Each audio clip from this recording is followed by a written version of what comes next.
Hello, ladies and gentlemen. Welcome to the Stars and Stripes Xfinity Series. It's Season 3, Race 5 here at Charlotte. It is going to be a fun 133 laps here for drivers. This is finally relaxation after last week's mayhem. At Richmond, we had 16 cautions and Edmonds had to talk with the drivers. They had to be talked about. Hey, let's cool it down. Let's race respectfully. Let's not overdrive ourselves. And honestly, it's going to be something these drivers have to work on here tonight, as this is going to be a mile-and-a-half track before we go back to short track racing again, going to Martinsville, which is going to be a much harder track for drivers to stay calm, cool, and collective. And we're hoping that we don't have mayhem like we did last week. But here tonight, it's excitement. We're racing under the lights, and drivers are excited to get back to mile-and-a-half racing. One of those drivers that has to feel comfortable has to be Scott Rickard, who got the win last week, but just seems to be on a different level when we go to mile-and-a-half racing. Other drivers to watch out for has to be Andrew Medlin. In that 12th car, he's going to be one of the favorites. But before we continue talking about more of the racing action, got to give a huge thanks to all of our amazing sponsors.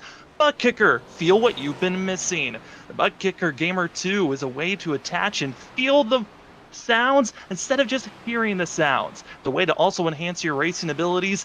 And honestly, if you listen to us on Saturday nights, Lee Tidwell just got his Gamer 2. He raves about it. He loves it. And he really recommends that you guys gain a Gamer 2 as well. If you're going to be purchasing your Gamer 2, use Freaky Fast 20. That's Freaky with 2 E's. Freaky Fast 20 for 20% off.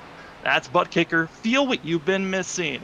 Also, if you want to enhance your racing abilities, go to McConey Setup Shops. McConey Setup Shops is partnered with us with Freaky Fast Broadcasting, and McConey Setup Shops, they give you the best in setups and also can help you enhance your racing abilities with having some help from some of the best out there. You've got Coca-Cola NASCAR Coca-Cola champion Zach Novak to help you, as well as Jimmy Mullis. He's one of the drivers that you can ask to actually get some coaching help from McConey Setup Shops. Go to www.mcconeysetupshops.com/coaching, and for just an hour, you pay $25, you can get coached by the pros. If you want to get 10% off at McConey Setup Shops, use FFB10 for 10% off. Again, that's FFB10 when you're using promo codes to help you get 10% off of your setups at McConey Setup Shop.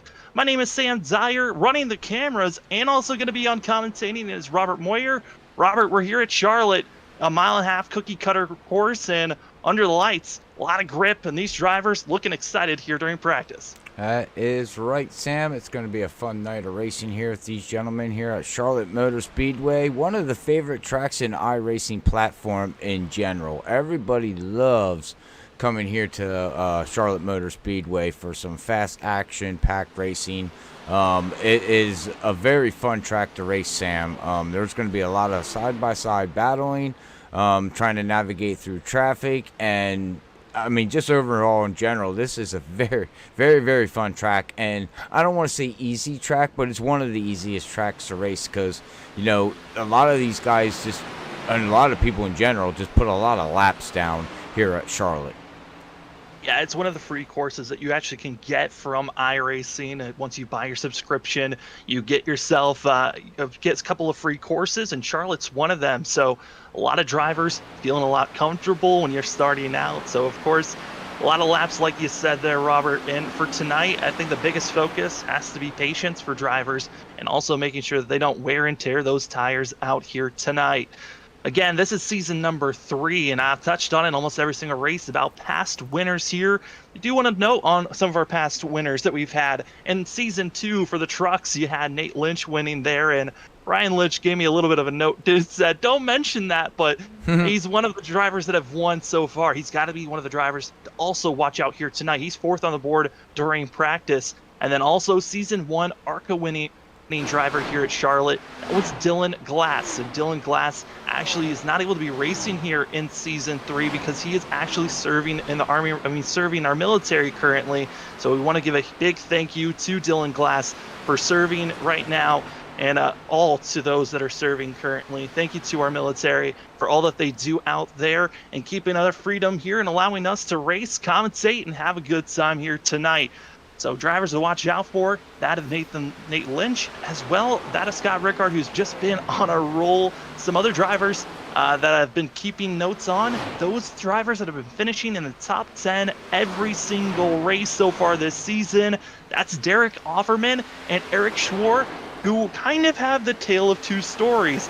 Derek Offerman tied with the least amount of incident points, with also that of Andrew Medlin. And then you've got that of Eric Schwartz, who actually has the most incident points in all of the league so far. Got to be watching out for the 13. Hopefully he can clean that up. And it just seems like he's been a magnet around a lot of these wrecks that have been happening. But Robert, I mean, tale of two tales. It's got to be crazy thinking that both those drivers, one that's staying out of issues, one that's been in a lot of wrecks, both still finishing in the top 10. Yeah, I don't know what to say about it, Sam, to be honest with you. Where do you go with that? Sorry, man, you caught me off guard here. I don't know. I really don't know what to say on that one. I mean, what do you say? Great driving, bad driving? I mean, you're finishing in the top 10, but you got the most incident points. I don't know where to go with that. Sorry. Sorry, fans. I mean, for Eric, it shows that he really is knowing when to use his fast repair. I mean, he's been involved in a lot of wrecks, but those fast repairs shown to be very important. The drivers do have one fast repair, and that has actually been one of the talking points under Discord that these drivers have been having with the fact of how many cautions came out last week, is the talks of possibly short tracks or even some mile-and-a-half courses could be removing a fast repair sometime either this season or next season. A lot of talking has been going on in this past week. So drivers, they've got their fast repair now. They've got to try to utilize it the best they can before the league thinks about removing them. Yeah, I mean, I'm going to be honest with you. I never was a fan of fast repairs, and I don't think I ever will be. You got to go out there and race your track and your competitors, but you got to keep it, clean. I mean, in real life, you don't have a fast repair. It's not like real life in NASCAR. They say, hey, let's just stop and go in and get your backup car, and then we'll start when you're ready. You know what I mean? So I'm just never a fan of fast repairs. It just opens up another can of worms to me on just some people, I've done it, so I'm not going to, go on people on this, Sam, but, You drive over aggressive. You drive over your head knowing you have that fast repair. Because it's amazing. Once you use that fast repair, your mindset actually changes. So if you use it in the first 10, 15, 20, 30 laps, and you got a 100-lap race, your mindset is changed completely through the whole race. You know what I mean? I don't know. You raced. I'm sure you raced and had fast repairs. And it's amazing how something clicks in your head. Yeah, I mean, when you've got a fast repair at super speedway racing, you're just thinking, hey, I could be aggressive. I've got a safety net under me if I make a mistake. And when you don't have it, you kind of have to be a little bit more ginger around everyone else because, one mistake could ruin your day. As we're about halfway through qualifying, drivers so far, top of the board is Scott Rickard, which is no surprise. But what is a big surprise for me right now is Chris Essery, one of our chat fans, the 33, currently in third place. I mean, that is a great start for that team. Some other fan favorites that are trying to get some good runs. That of Brian Burchett, currently in 20th, but he is falling down our ticker because he just did not have the best lap time he could have put down. But some other drivers of keynote, Paul House, the 18, he's been showing a lot of good qualifying pace. It's that race pace that the 18 needs to work on. That, you just took the words right out of my mouth. We were thinking on the same wavelength there, Sam. Yeah, the 18 of Dr. House there, he qualifies great, and he's starting up in the front in all the races. He's just not having the finishes that he wants. He's struggling in race pace, like you said. So we'll have to see if he can figure that out tonight. And hopefully get his team to, flip that around for him and be able to, have a good, strong finish. You don't got to go out there and win the race. Just get a good top 10, will make a big difference.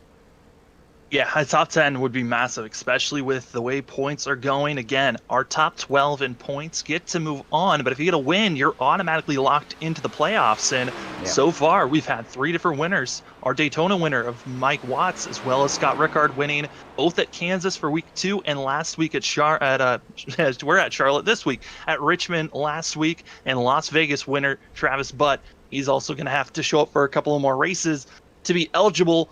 But looking at the field, we're less than a minute left in qualifying. There's just a few more drivers out there on track.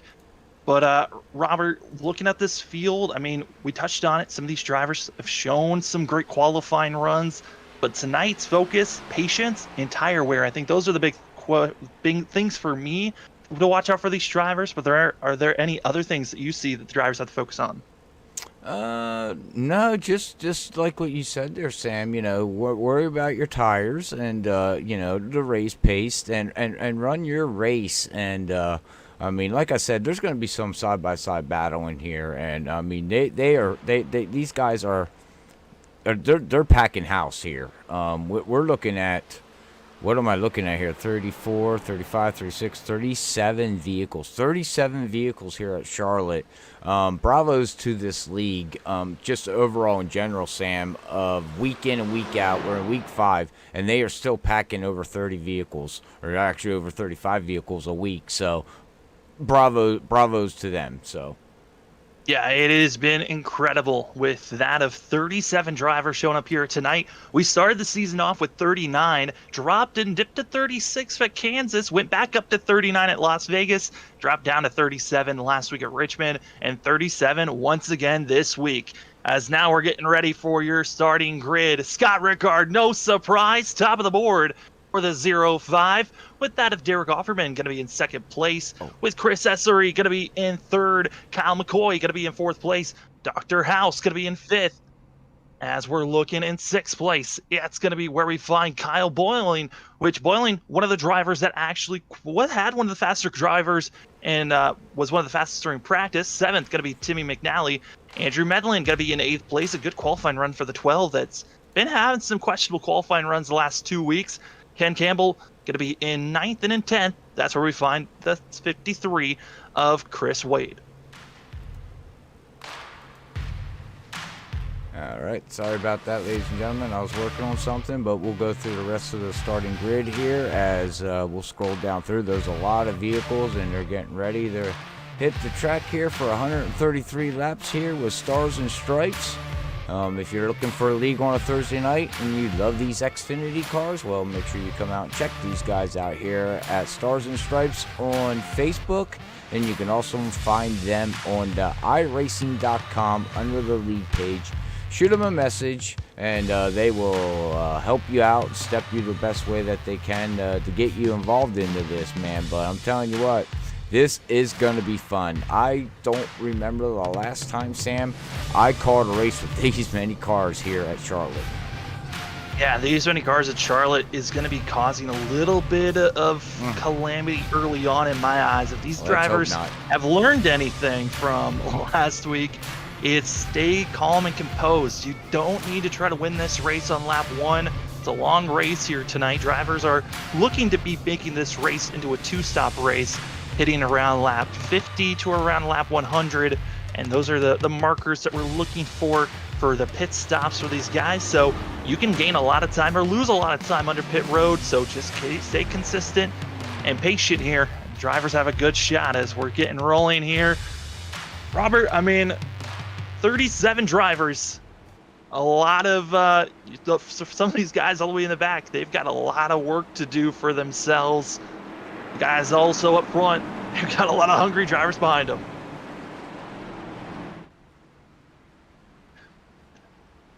As Robert is getting some more technical stuff situated, as our normal second commentator, Hunter Hayward, will be back next week, which is exciting to have Hunter back, which then will give 100% production focus going to Robert. But Robert, always a pro, trying to get everything situated on the back ends as well as commentating when he has to come in. Up front, Scott Rickard, Derek Offerman, Chris Essery, Kyle McCoy, and Paul House, your top 5, with Kyle Boyling, Timmy McNally, Medlin, Campbell, Wade, your top 10. As the pace car starting to get rolling here, as the pace car rolls off, it's time for Charlotte Racing.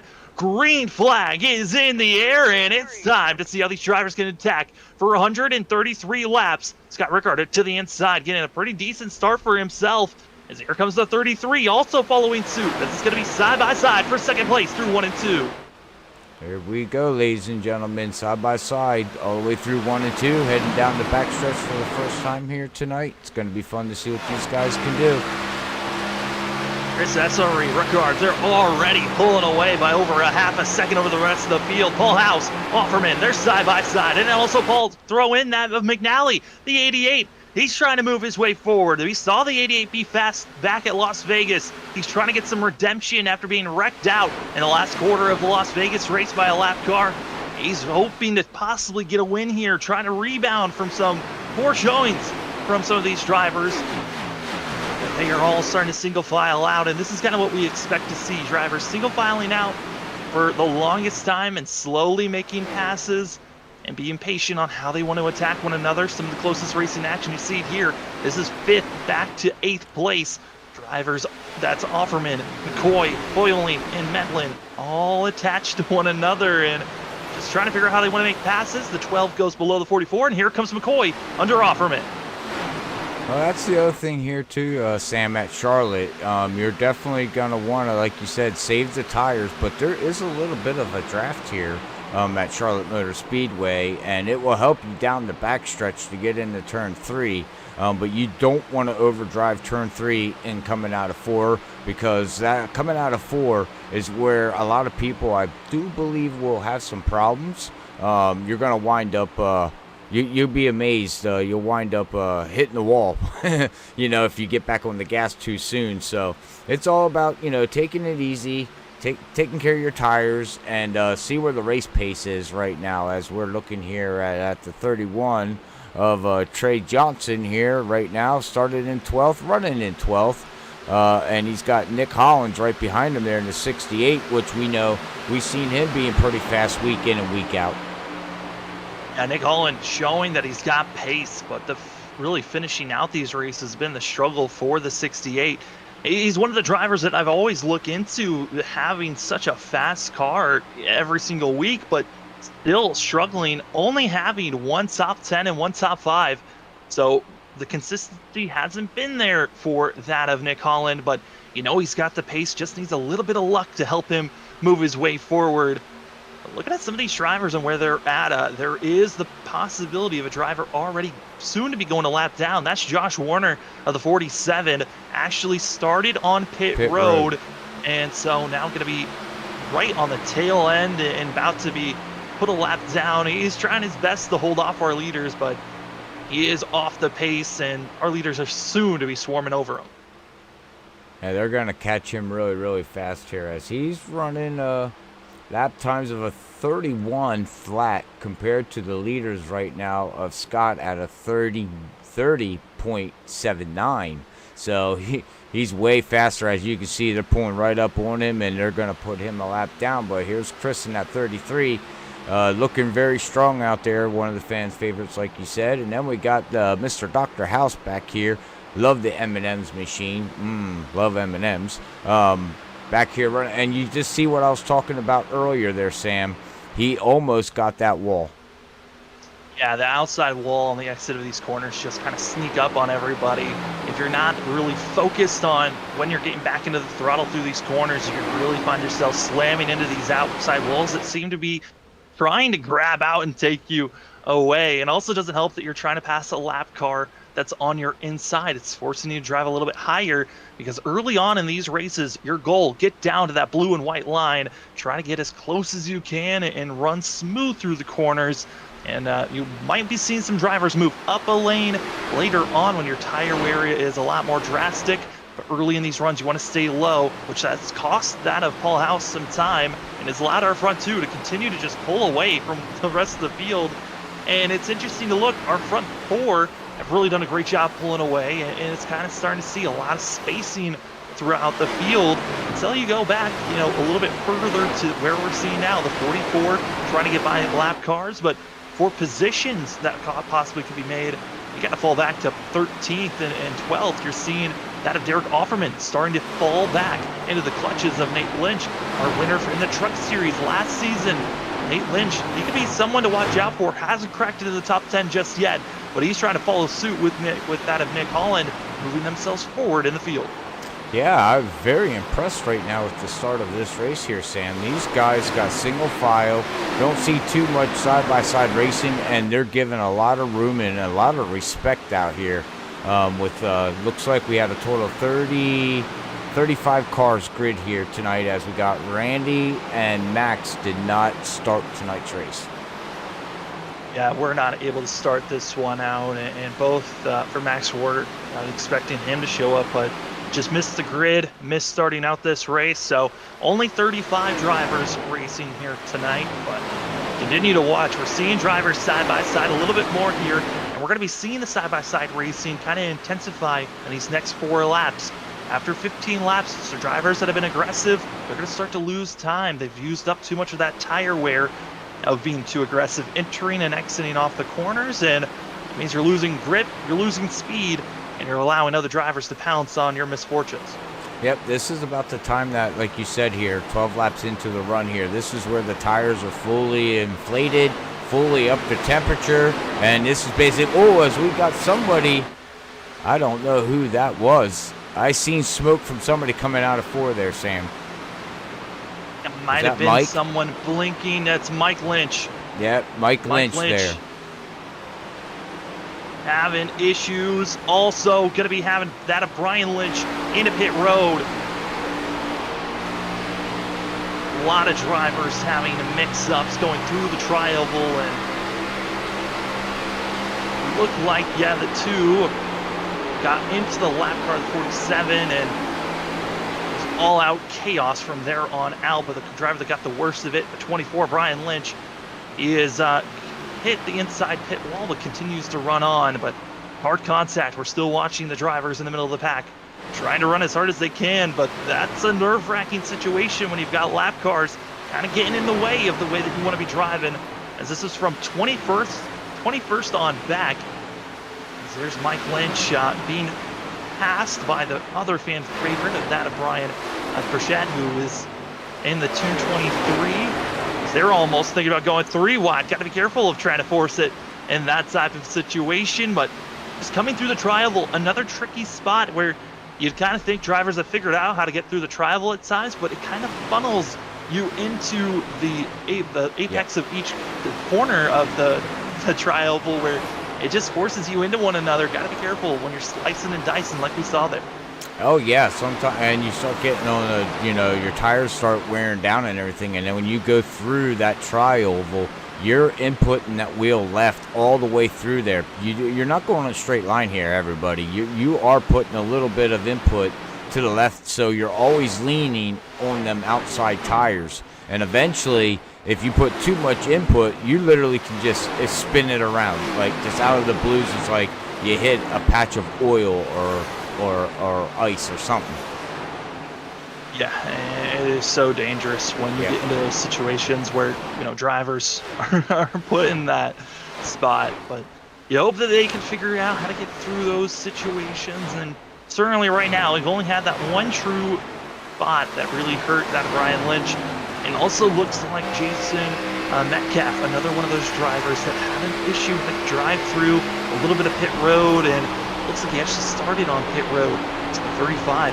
He is currently 6 laps down after his woes of being forced into pit lane. Well, watching up front here right now with Ken, looking very strong out here. I just love his paint scheme, Sam. Every time I see him out there, I just think of hot soup. I mean, Ken Campbell, gotta love Campbell soup. Yeah, I mean he's got it going on right there. But right now we can see Nick Hollins there. He's up 7 positions and he's still fighting through the field here, and he's looking very strong. Now, we got to give a big shout out up here front again. Look at Kyle. Kyle finally is moving his way up through the field. Looks like he is going to be up one position right now. He got around the house, but Scott and Chris there, Sam, they're gone. They got like a 2 to 2 second lead over the field.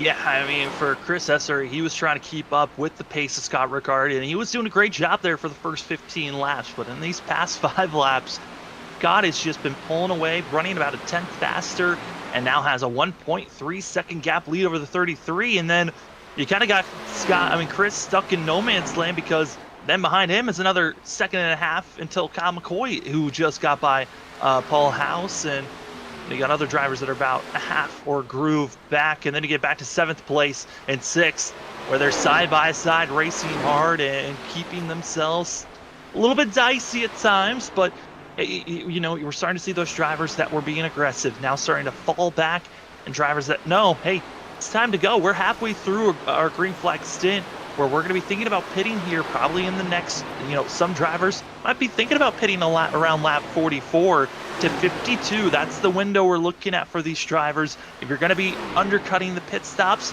44 is your pit. That is your lap that you're aiming for to pit. And if you're planning on stretching it as far as you can go, lap 52 is where a lot of these drivers could be aiming if you're up in the top 5.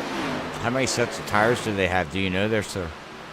Yeah, they're going to have 4 sets of tires. They're going to have the one they started out for, 3 in pit road. Okay. So the way that it's going to be setting up is they're going to have at least 1 extra tire set if a late caution comes out.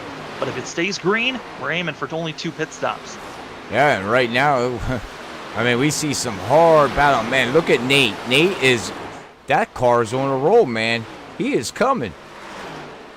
Yeah, just trying to cut their way through. You've got, you know, Nick Holland trying to make his way, and then you got the 25 just trying to follow in suit. But here comes Nate Lynch to the inside of that 68, and he's coming, and he is coming with a head of steam. Looking at the lap times the drivers put down last time by, the fastest car on track was Scott Rickard. Second fastest was Nate Lynch in the 25, back in 8th place, and he's just continuously moving forward. You gotta love that he still has the pace as our leader, even though he's going through traffic.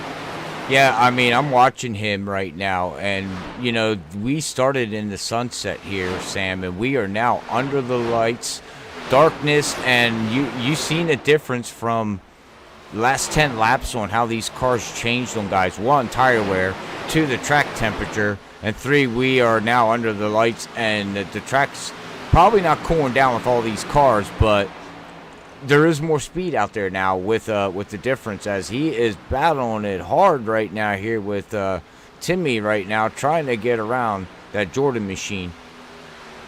Timmy McNally, one of those drivers that we're starting to see fade back, and we're starting to see a couple of drivers that have overused their tires and falling backwards. Chris Essary, he is now lost 2nd place to that of Hal McCoy, and Essary, I'm in concern for the 33. He looked good for those first 15 laps, but that short run speed is not great when you have a race that's going green for most of this race, as he's continuously losing time. Other drivers, Paul House, another driver we touched on, great at qualifying, but that race pace and consistency just not there for the 18. He's now dropping back to the clutches of Nick Holland and Nate Lynch.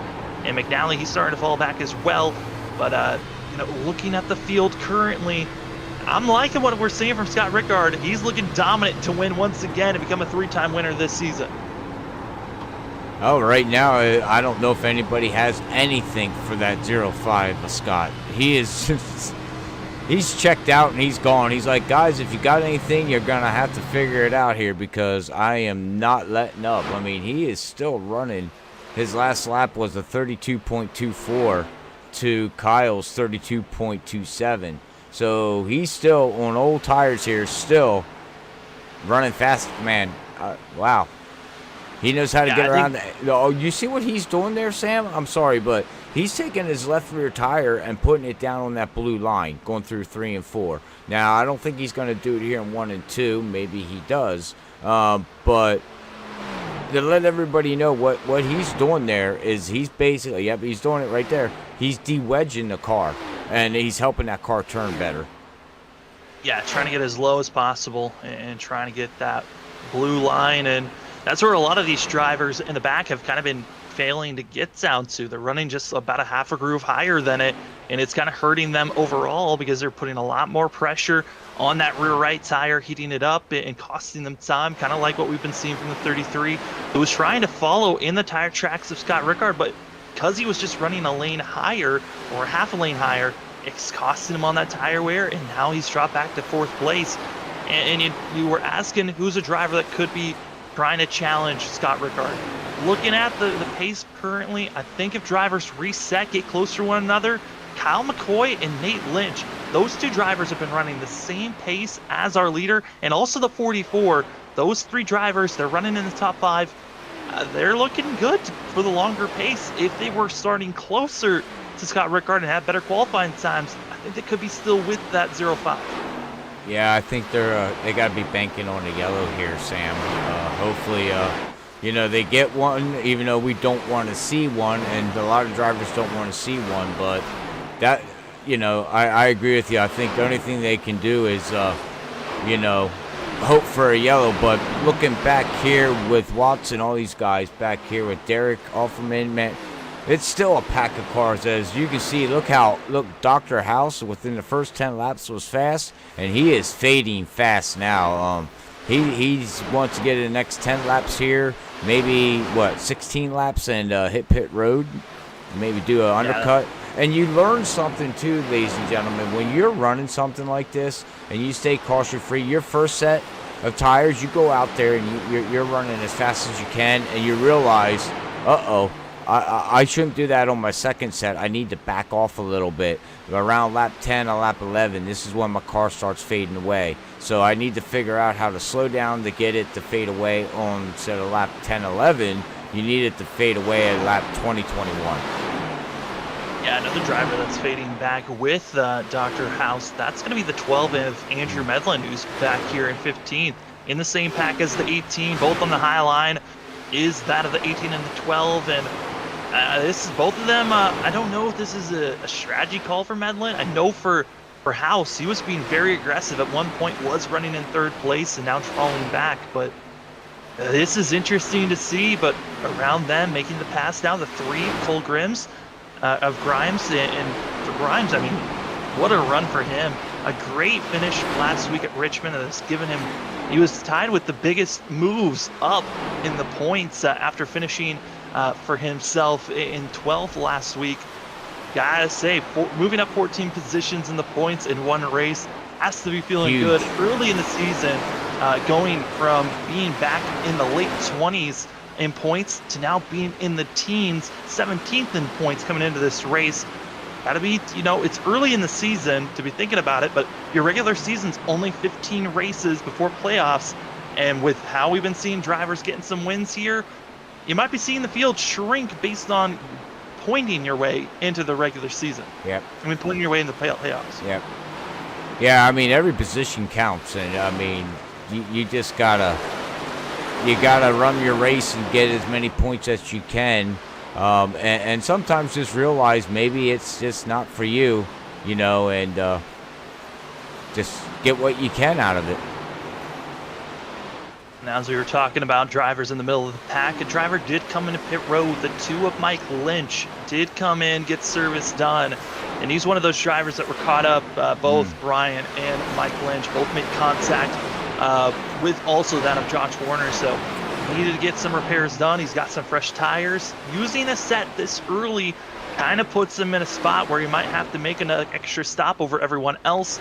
So this is the concerning spot for the 2, but he's got to be 2 laps down, hoping for more drivers coming to pit road shortly. But looking at the field right now, all getting pretty spread out, but every once in a while you see some drivers getting side by side. Yeah, and we're going to watch here on Mike Lynch right now in that 2. New tires versus old tires, and just watch how fast he just blows through the field. He used his fast repair, Sam, and like you said, he pitted early, which is understandable, the reason why he pitted early. But that does put him in a place where I wouldn't want to be in. Yeah, I mean, he's still going to have to try to stretch this thing out. I think he might still be in the window of making this a one more stop, because he just made the limit of making this a one more stop. But man, it's going to be a tall task for himself, because he's going to be off sequence and hoping that, not many more drivers go a lap down, because he's trapped 2 laps down, already have 4 drivers a lap down, soon to be more, as Scott Rickard continues to just put the pressure on the rest of the field.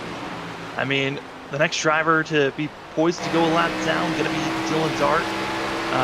Bill Dart, who's in 30th position, and Scott Rickard just making it easy work as he goes by. Yeah, he's just blowing through the field right now. Wow. And giving a thanks to the lap cars. You gotta love it when you're a leader and lap traffic not gonna be battling extremely hard to try to hold themselves on the lead lap, recognizing, hey, you're faster than me, just go on by. And it helps you as the leader, and sometimes you catch lap cars in the prime spot of where they can just go high, let you have the preferred lane, as though Tim McNally gets absolutely tossed around. The 2 and more contact made for the 88, and we stay yellow. Oh, the yellow finally comes out. Oh, look out. Contact, more drivers not able to hold the brakes. Oh, And look out, look out. More contact made. Trey Jackson also involved in this thing. Adam Allen frustrated for the 83, but this all started with contact between the 2 and the 88. You see it here on the Freaky Fast Broadcasting replay. Just completely did not even think about the 88's regard. Just plowed right through him, and he was loose. Never had a shot of saving it. And Adam Allen, also the 3. Oh, man, Grimes had nowhere to go, and then you're going to be seeing the 83 trying to move back up where Trey Jackson runs into, and just an awful mess to see as drivers were coming 40. Let's go back again. Let's see here, ride with Adams if we can. We'll go in, and yeah, you can just see at fresh tires versus old tires. But like you said, Sam, I hate to say it, but he just drove right through the 88 with no regards. Yeah, I know for Adam Allen, he was frustrated. He thought the 88 should have stayed high, and I know in that situation it's so hard to control the car after you're being pounded into, and you see Trey Jackson contact and other drivers just piling in. That's the 66 of John Dart. Just, oh man, a lot of drivers that should not have been involved in a wreck. Lap traffic influencing once again, and for McNally, that's now 2.5 courses where he's had a lap car come in and just ruin his race. Well, thank God he's got a fast repair, so the race is not ruined yet. But now you're down to, like, you really, again, what I was talking about earlier. Now you got to play this game of protecting your car. You go from offense to defense, because now you don't want to get hit, you don't want to do nothing stupid, and it's not fun racing defensively. That's just something that you try to tell a race car driver to do is very, very, very hard. It's like trying to tell a kid in a candy store that you're not allowed to have no candy.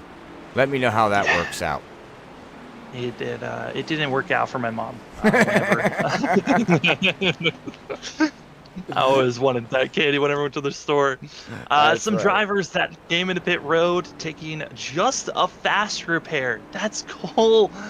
I don't understand by the 3's call to do this, but he just went with fast repair only, and now he's coming into pit road to get service done. I think he just wanted to be up front, possibly get a lap led, and then get back into pit road. Understand he'll go to the back of the line. Also, Dart coming into pit road late, so he'll be putting himself further back. But some drivers that used a fast repair, Adam Allen, he used one. Also, I believe the 88 of McNally also used his fast repair.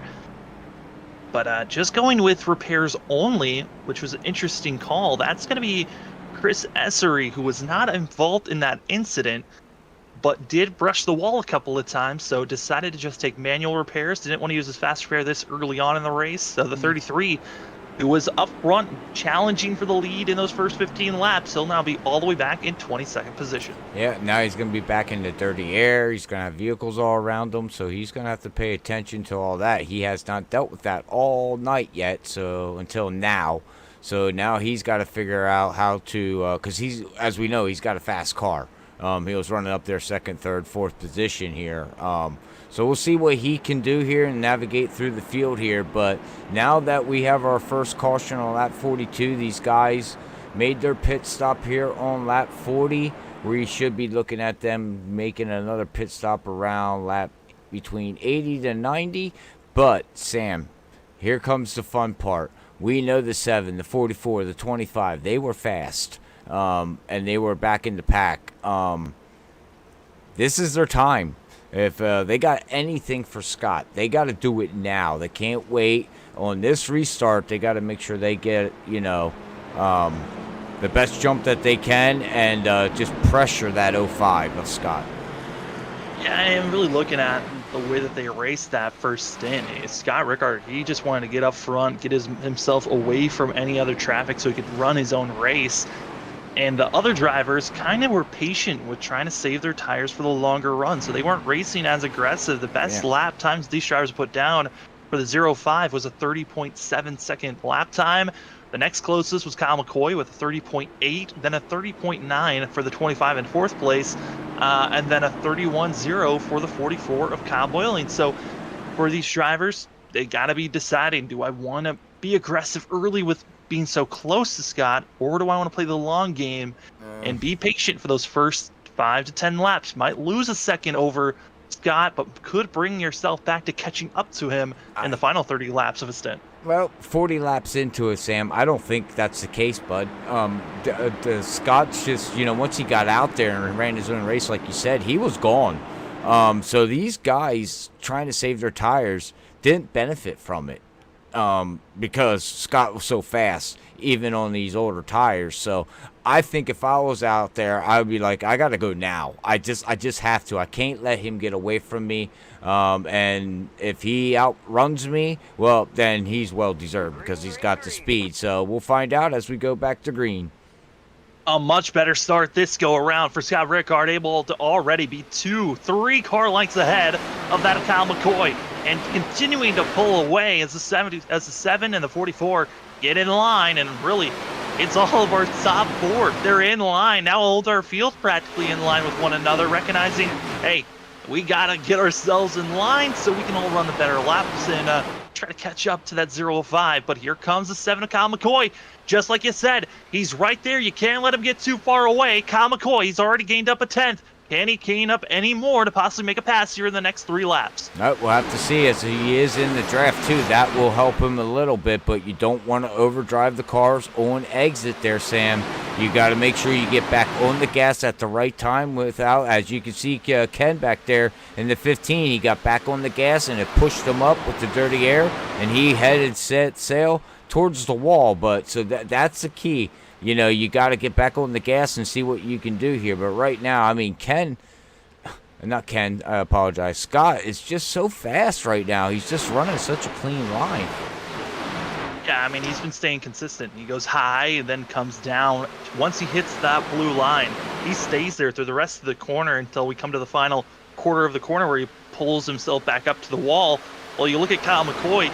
He's trying to stay high, but his entry is a little bit shallower than the 0.5, which makes him run a little bit higher through the center of the corner. And then when he comes off, he's just using up too much of that rear right tire that's getting a little bit too warm. It could be costing him later on in a run, but hey, he's still keeping it close, within 0.2. But we saw the same thing happen when we were watching that of Chris Essery for the first 15 laps of this race. He kept it close, within 0.2 and 0.3 as well, and they pulled away from the rest of the field. But then we saw Chris lose all that time and drop into the top 12. So it's going to be difficult for the 7 if he can keep this momentum up. I'm still keeping my eye out for the 25. Nate Lynch, he's in 4th place, and he's doing the very similar thing. He just ran his fastest laps this time by. So he's one of those drivers that's deciding to run a little bit faster, but he certainly has the speed later on in the run to keep up with the 0.5, but he needs to figure out how to get by the 2 cars in front of him, that of McCoy and Boyling, before Scott gets too far out there. That is correct. Right now, I do believe Nate here has a long-run car, Sam. I think he's got the long-run car. Within about another 10, 15 laps, we'll start seeing him get closer and closer to the front of the Kyle show.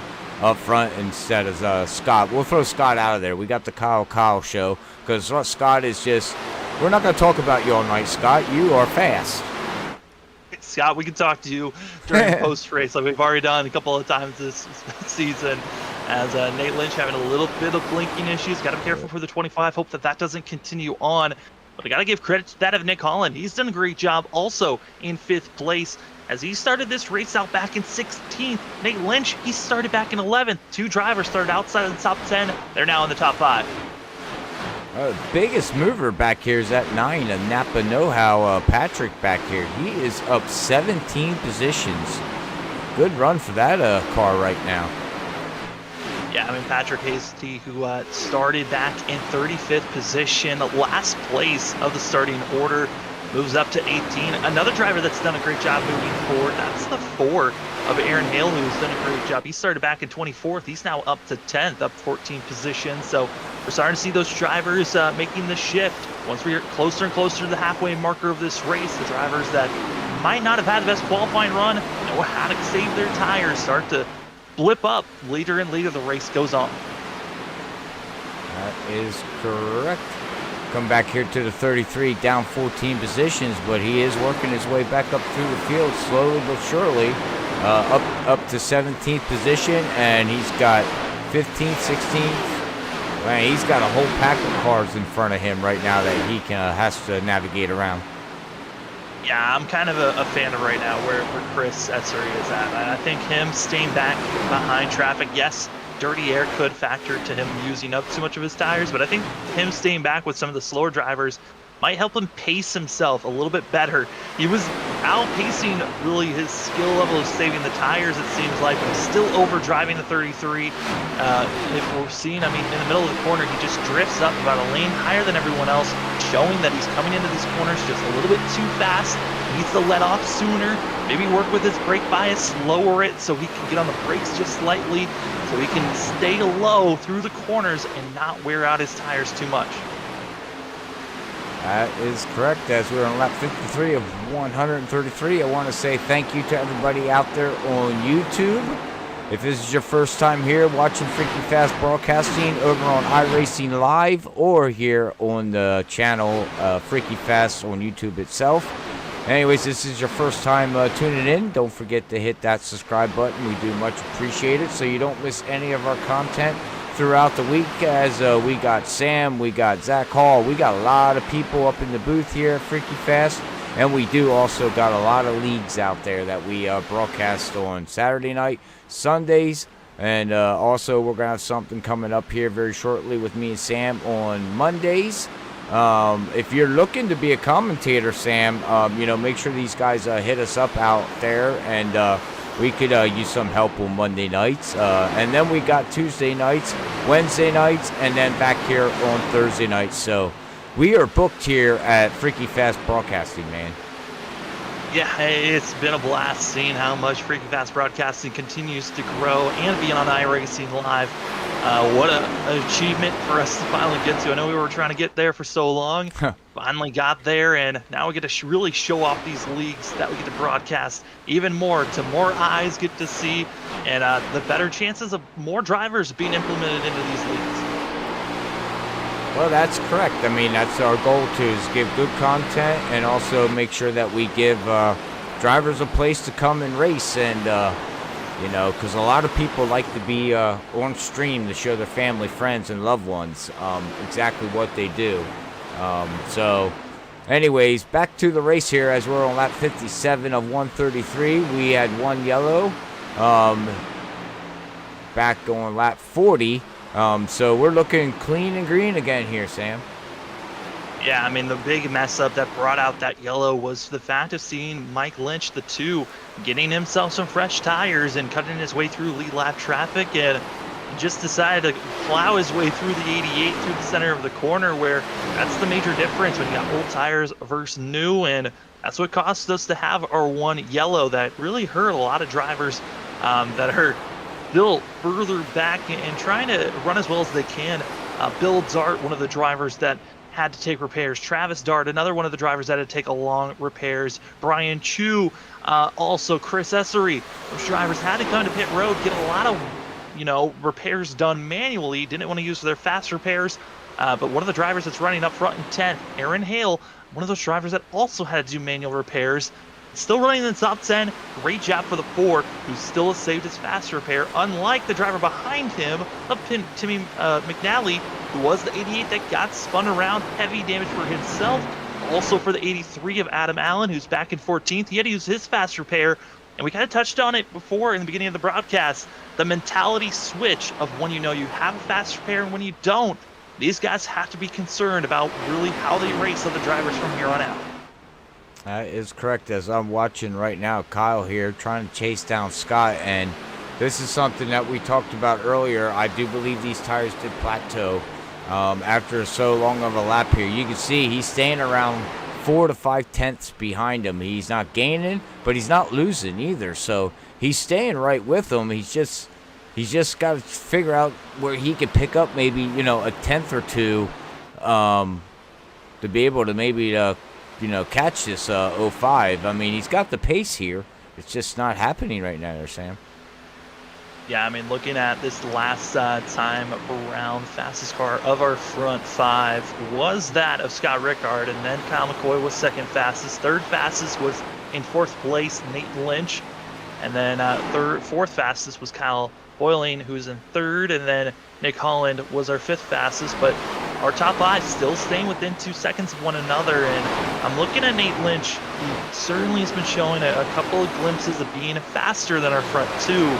But for him to really have a chance to challenge those drivers, he's got to figure out how to get by the 44, which trying to get by another driver can cause you to wear out your tires a little bit more than what you're wanting to. So drivers have to be always thinking, how do I get aggressive here without hurting my equipment too much on these passes? That is correct, sir.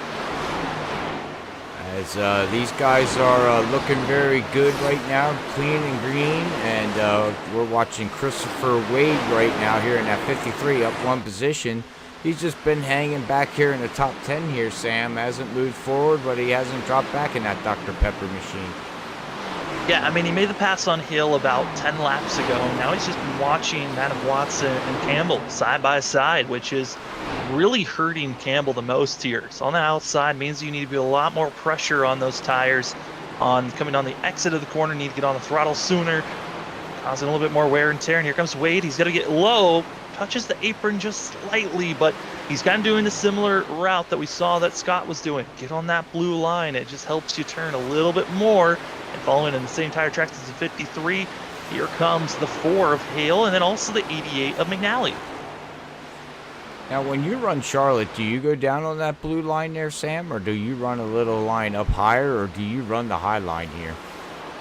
I have tried to run the blue line, but you have to be so precise on each and every time you come enter these corners on how you enter can really show if you're going to hit the blue line or if you're going to hit the apron.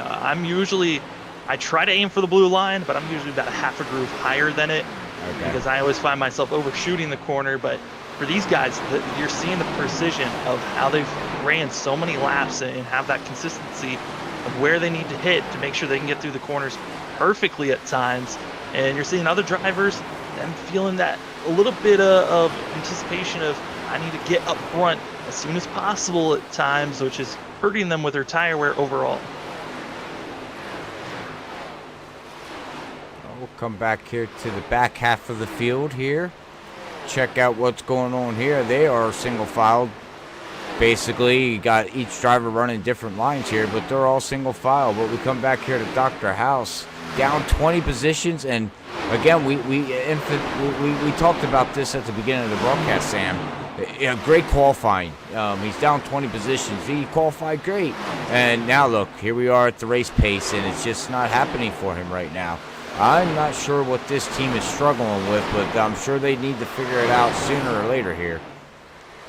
Yeah, it's a lot more of that consistency level of how do we...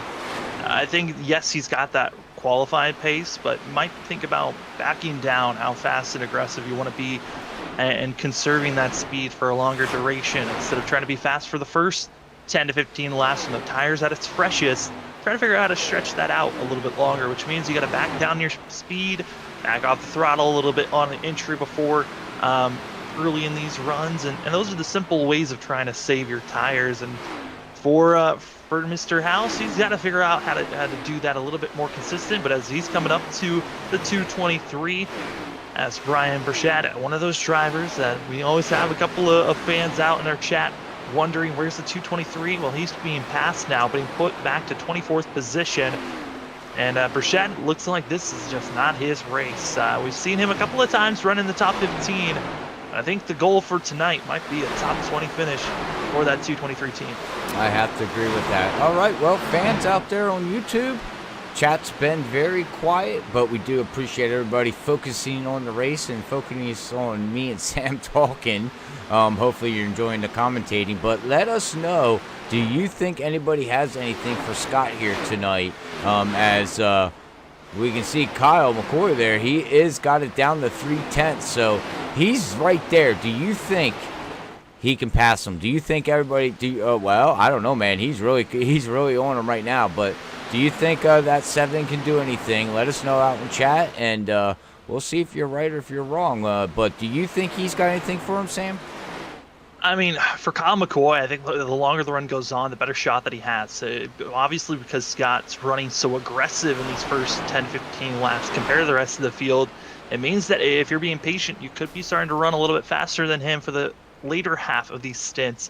As we are coming up to 20 laps before we're going to be seeing these drivers coming to pit road.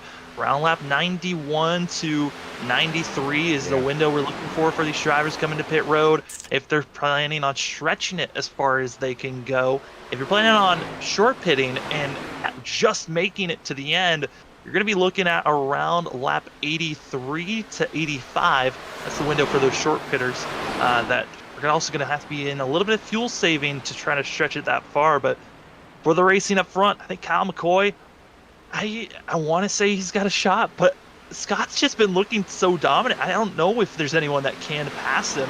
Might be able to catch him, but passing him is a different story. Oh yeah, that's a whole different subject. You can catch somebody, but passing somebody is a whole different subject. As we see Mike there, Lynch with new tires, he's gonna come up through the field, so he's going to pass Kyle there on the high side, and he's going to get one of his lap back as Scott's going to let him go on the high side right around.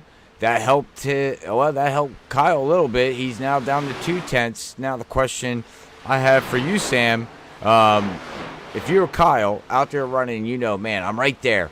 I just don't know what else I can do to literally just catch the guy. Do you short pit? Do you short pit the leapfrog him and try? I mean, that's the only way, from what I'm seeing, that's the only way you're going to get around this guy is you're going to have to do it in pit stops.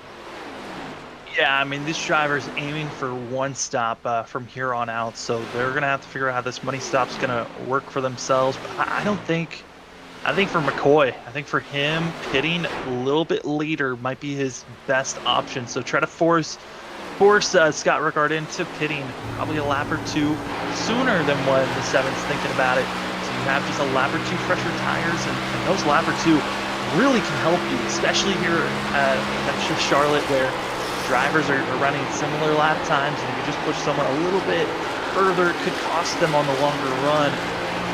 I think trying to stay out and be the last car to pit is the best option for the 7, as he's still right there. It's now less than 2/10, and he's been running about 500ths faster than the 0.5, which has been putting him closer and closer. I think the best option here for the 7 is get low, try to make the pass, force the 0.5 on the high line. Probably entering turn 1 would be my best option for making this pass, but I know a lot of guys like turn 3 as well as a better option, but it's all about how you get your momentum built up and continuing that speed through the corner and how well you can attack the 0.5 here. But he's right there, he's right on the back bumper. It's right to a less than a tenth now. Yeah, he's using a draft now. He finally broke that bubble. And now he's right there, Sam, and it looks like, he just lost a little bit coming out of turn 2 there. He's going to have to regather it back up to come down into turn 3. Yeah, you can see he's lost 2/10 with that little wiggle wobble that he had coming out of there. But he figured something out.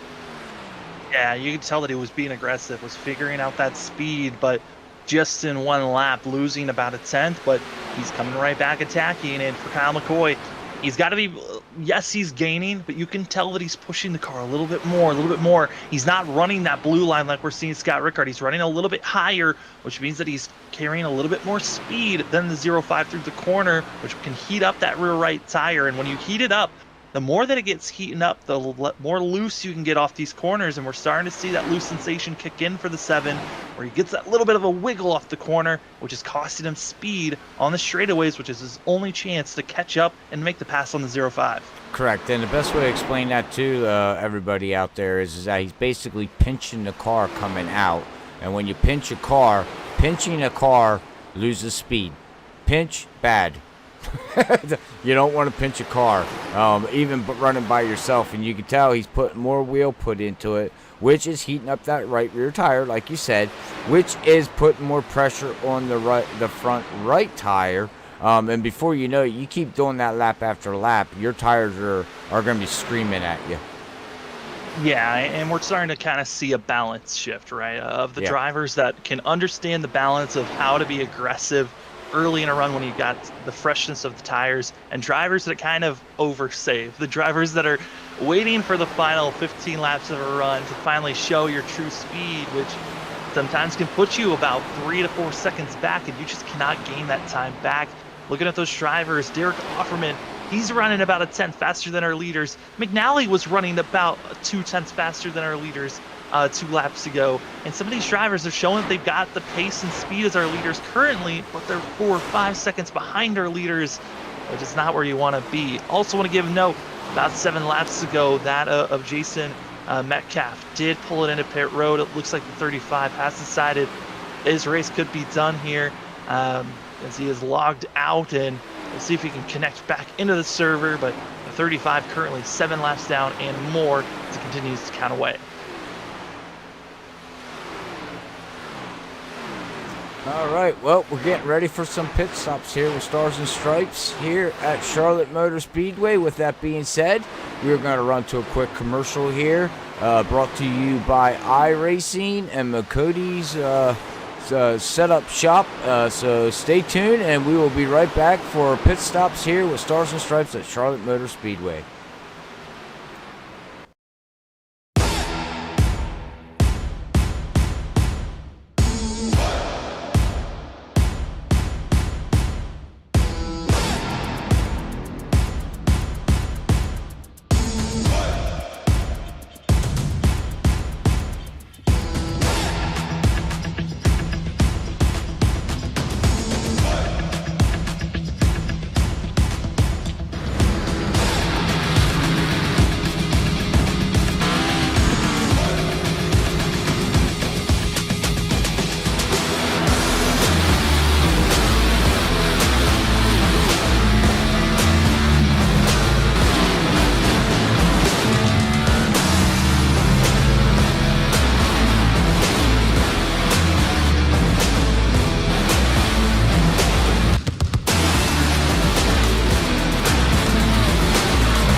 When you want to be the best, you can't settle for the rest. There's a reason that Makoni Setup Shop is trusted by more virtual and real-world tracks and companies than any other setup shop in iRacing. With partners such as Stafford Motor Speedway, the Nashville Fairgrounds Speedway, Five Flag Speedway, Speed 51, and more. When you want something done right, you go to the experts at Makoni Setup Shop. With setups available for most series on both asphalt and dirt, built by a team of professional builders consisting of some of the top talents on the service, Makoni Setup Shop LLC has what you need to hit the track with confidence. Head over to MakoniSetupShop.com and learn why Makoni Setup Shop is the official setup shop of Richmond Raceway Esports and is partnered with some of the largest names in virtual and real racing. And remember, at Makoni Setup Shop, there are setups, but your victories.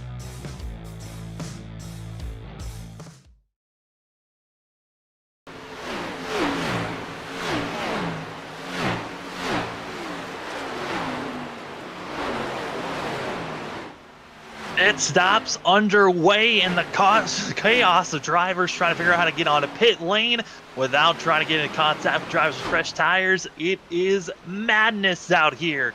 Welcome, ladies and gentlemen, to the Stars and Stripes Xfinity Series. It is Season 3, Race 5 here at Charlotte, and the drivers have been putting on a great show as our leader has come into the pits, that of Scott Rickard, who is coming into pits because he's trying to force the hand of Kyle McCoy. McCoy pitted a lap earlier, which then Scott Rickard retaliated back, pitting the lap after that, and now those drivers are trying to see how they're going to be duking it out, but currently they're 14th and 15th. We still have 12 drivers that still need to come into pit road, and this is around the limit that we were told the drivers are planning on coming in if they were stretching it as far as they can go.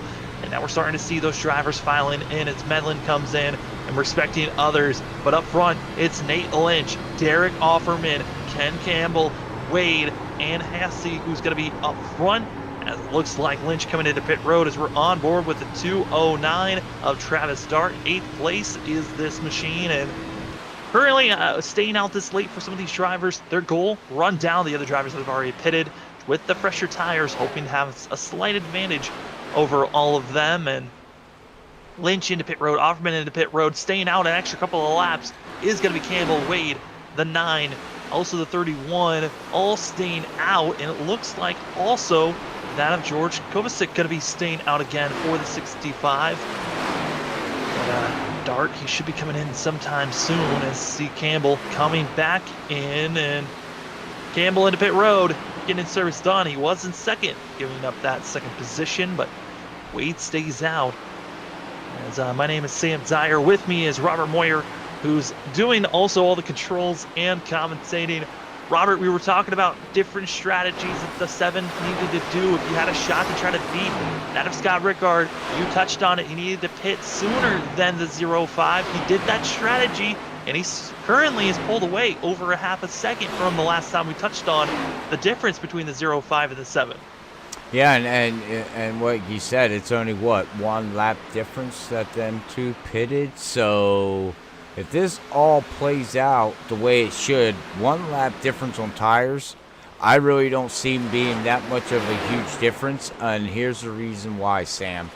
Kyle was running the same lap time speeds as Scott this last stint that they ran. So he's putting pressure on Scott now, which could make Scott burn up his tires just a little bit faster to equal out that 1 lap difference. Yeah, I mean, this time by, both drivers still have not bested their best times. Their best times for both of the 7 and the 05 within 200ths of one another. So extremely close, almost identical times between one another. As the 9 comes into pit road, we wait for Kovacic, who stays out 55, start of 56 laps. This is incredible by that team, but soon to be passed as Kyle McCoy is hoping that he can take the lead as he still has over a second gap of that of Scott Rickard. And another factor you touched on, the draft. The 05 doesn't have it. Yeah, you don't have nobody right now, as Kyle has at least somebody to help him as the 65 of, yeah, it looks like George is going to hit pit road there, the 65, so That's going to hand over the lead to Kyle. And like you said, he's got a 1 second lead. Now the question is what can Scott do? And let's see when them tires, do plateau too, because that's going to happen to Sam. Jeez, I'm talking about Scott so much. Eventually, these tires are going to plateau where you don't go nowhere. You know what I mean? You're just stuck. Yeah, and do want to give note, the 9 of Patrick Hasse, he did come into pit road, but he drove through, missed his box, had to come back in again to get service for the 9, so he'll be now going 2 laps down. We did have only one driver that is officially DNF'd out of this race, that is Jason Metcalf, but for a little bit under that caution, who disconnected, that was Thomas Velez, who went 6 laps down after being disconnected, had to come back into the server. He's back out on track, but it's got to be feeling terrible when he was running up in the top 25. One of the drivers we still haven't talked about really, but now he's stuck in even a bigger hole, being 6 laps down. Oh, that's correct, Dub. And we do apologize for all the drivers. There is over 35 drivers out here, so if we didn't talk about you, it's not because we're ignoring you, but we try to talk about everybody that we can and show off their paint schemes in them. So we do apologize for that. When you go back and watch this broadcast, we will hit you up eventually in one of these races. We do promise that much. But right now, we do. The 209 got into the wall. But if I was Kyle, I'd be telling that 209, hey, stay with me and push me, man. You're helping me. Yeah, I mean, it's working out currently as really for Kyle. He's got to be loving. For Kyle McCoy, he's not the follower, he's the leader, so he doesn't have to worry about that dirty air. He's got fresh air in front of him, but he does have to worry about and hope that the 209 doesn't run him over in any sorts. But, touched on the fact we haven't really talked about a lot of the drivers. Well, they're all pretty spaced out. We could do a full field or at least a top 5, top 10 run down as up front, it's Kyle McCoy with a 0.8 second lead. He's been running second fiddle here for the past 40 laps. He's now waiting for his shot to be up front, and he's got it. The goal is to stay in front of Scott Rickard, who has a 1 lap fresher tires. Scott Rickard in second place. He's slowly trying to chip away, and he's got enough time coming up to 31 laps to go. And I think Scott still has the pace, and he's now caught up to the zone of having a slight bit of draft. We'll see him closing in. In third place, you got Nick Holland in for Holland. What a recovery day for him. He did not have the best qualifying time. Qualified back in 16th. He's moved up to 3rd. Great job for himself. Back and forth is the 44 of Kyle Boylan, who thought that he was possibly going to be more of a threat up front, but a top 5 finish isn't bad for a team that's just looking for more consistency for himself. Came into this race 26th in points, expecting a huge jump points-wise after today. And then back in 5th place, another 4 car. It's the 4 of Aaron Hale. Hale's got himself a whole bunch of lap cars behind to watch out for. But Hale is also one of those drivers that has come back after not some great qualifying. Qualified in 24th, he's now up to 5th place. All right, and then we go back to Timmy. He's up 1 position back here running with a whole bunch of cars as he's in a pack of cars. Great rebound from him. He was involved in that first yellow here at Stars and Stripes here at Charlotte Motor Speedway, so he bounced himself back up into the top 10. We come back here to Watson, 85. Didn't talk much about him. He does have a win on the season, running very, very good, running here in 7th position, up 7 positions of the start of tonight's race. Then we come back here to the 23, all by himself. DoorDash, haven't talked much about him. He's out here delivering food to somebody because he's just been all by himself all night, running really good, but up 13 positions of the start of the race. So great run from him. Kept his car clean, and we'll see what he can do here in the future. And then we did talk about Nate here in the 25 a little bit.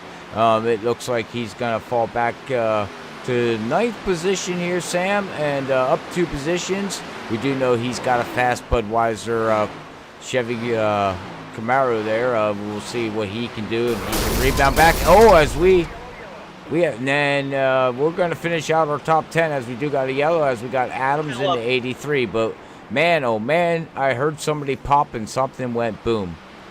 It was the 24, Brian Lynch, involved in this one. Also, looking at some of the other drivers involved in this thing, it all happened on the backstretch. The 24 was heavily involved, also looks like that of Thomas Velez. Hard contact for both drivers, but it was the 24 coming out of turn number 2. Just got into that outside wall that we kind of touched on early on, and Velez had nowhere to go running into him, and hard contact for both drivers, and both were drivers that were a lap down. You'll see hard contacts into the inside wall that completely torched the 24's front clip. He already lose the back bumper. And then you're going to be seen coming dashing low. Oh, yeah. Low. And, you know, sometimes low is safe. Other times it's dangerous. But luckily Wow. everyone made it out of there. Who Besides was that? The 22. Yeah, I mean, looking at this wreck, I mean, again, one of those lap cars incidences where someone makes a simple mistake and it costs a caution. And this is around the time that everyone was waiting for. Pit road could be getting real busy for a lot of these drivers, and it is. Into pit road, Kyle McCoy, Scott Rickard, all coming in, getting service done, and I'm liking this call, allowing all these drivers to get their service done for themselves and getting some fresh rubber as Chris Wade deciding to stay out, Trey Jackson staying out, some of the few drivers deciding to make the call to wait and expecting another caution to come out. Well, we've seen it in the past here, 4 races in. These guys race very, very clean, ladies and gentlemen, until the end. And then chaos happens. We've seen that at Las Vegas, where it was a clean race, and then all of a sudden, calamity happened, and everybody lost train of thought. It just turned into so much chaos that it was nuts. And we've seen it in the past here, Sam. So this call with Trey and, you know, these guys that did stay out, which is we're looking around 10 laps difference on tires. They're going to get chewed up. We do know that's a given fact here. Tires will dominate no matter what. But do we see another yellow? Do we see calamity? Do we see, you know, what do we see? So make sure you stay tuned out there on YouTube and get your popcorn, get your soda, and get ready, man, because I got a funny feeling we have not seen our last yellow yet. No, I mean, the drivers, now lap cars coming into pit road, coming to 25 laps to go. I think when we go green, it's going to be 23 laps to go. Mm-hmm. So drivers certainly up front for Wade and Jackson. This is not the winning call. But if we get a lot of late cautions that come out and those laps dwindle away, this could be a brilliant call for themselves. But you got to hope that those cautions come immediately when you enter turn 1. Because if you find yourself on the back stretch, these guys with the fresher tires are going to eat you up, chew you up, and spit you out. And you're going to be finding yourself back in the back, probably in the midfield around 14th, 15th in just 2 to 3 laps. Yeah, and I mean, the size of the field here too, Sam, a lot of drivers in sim racing in general think this way. I think this way. Look, if I stay out, I'm hoping for a yellow within the next 7 to 10 laps, but we only have 25 laps to go. That will put you down to about 10 laps to go. And if they would pit, that would take them from first position all the way down to 23rd position. And with 10 to 9 laps to go, you cannot make up that ground on fresh tires. Don't matter with old tires versus new. That's too much ground to make up. So basically, these two drivers, they laid their bed. And this is it. And like you said, you got to just bank on some yellows. I mean, you know what I mean? Or if we don't get yellows, at least try to stay in the top 10 and maybe get a yellow here, maybe a yellow there, and be able to stay, like I said, in the top 10. Because other than that, like you said, these guys are going to get eaten up, spit up, and just watch. It's going to be amazing within 2 laps how much faster new tires are versus 10-lap tires. 23 laps to go when we go green, and this is one of those tricky spots, right, where when you got 15 laps to go, you just full send it. You don't have to worry about tire saving, but when it's over 15 laps, you kind of have to save a little bit for those first 5 laps and then be aggressive for the finale. So it's going to make it to where those drivers that we know are fast in those first 15 laps of a run, like Chris Essery, who are in the middle of the pack, and Paul House, Both drivers in the middle of the pack, we know they could be quick for those first 15 laps of a stint. How fast are they willing to go, though, with them knowing it's going to be 20 laps of green flag racing? Cross our fingers that we go that far, but we both know with mile-and-a-half racing, drivers are willing to go 2-3 wide. I've seen drivers try to go 4 wide here before.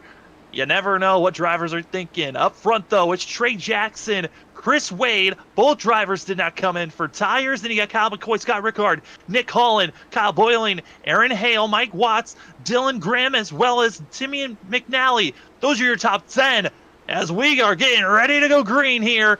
As there goes the 53. Wow. Exactly what he needed to do. Take off. And that puts Scott Rickard in a tricky spot because he just falls back even more positions. Wow, what a jump by Christopher Wade. He said, see ya later. I know you're going to catch me, but I got to get out here in the front the best I can. And that's going to put Scott back here in 4th position now, Sam, as we'll see what these new tires do. As you can see, the 33 of Trey Jackson. Sorry, dude. He's just going to fall here. I mean, look at this. He's just getting freight trained, and he needs to find a home somewhere. And I don't know where he's going to be able to because he's got a herd of cars that's going to try to freight train him right now. Yeah, we have not seen Scott Rickard in this position, being back in 4th place. I got to give credit to Wade, though. That amazing launch he had, it gave him enough space to be up front for this long. Oh, boy, drivers, hard contact. It's Adam Allen, hard into the wall. Also going to be caught up in that. Looks like Allen continues to be beaten and battered. And Cole Grimes as well. I mean, Grimes is going to be caught up in that in the 3. Both drivers that have already used faster pairs. It could be the end of their night this early on. And oh boy, now's the question. Where do you place yourselves for Wade? Does he want to help out that of Rickard, or does he want to help Holland on these restarts? Wow, that's interesting. Allen got loose coming out of 2, and unfortunately the 3 had nowhere to go, and he lifted the car off the ground, Sam. Yeah, it's that one kink on the back stretch on the infield where if you just hit it, it can launch you up, and the 9 able to avoid. Luckily, the 83 drifted back onto apron, but this is the one downside of fresh tires. Is it takes a while for the heat to build up. It can take a lap to 2 laps for you to finally feel not that loose sliding sensation like you're on ice skates coming out of these corners. But for Adam Allen, he got loose and calamity ensued, which this was exactly what Wade wanted for the 53. He needed this caution to happen this early before he got passed by McCoy.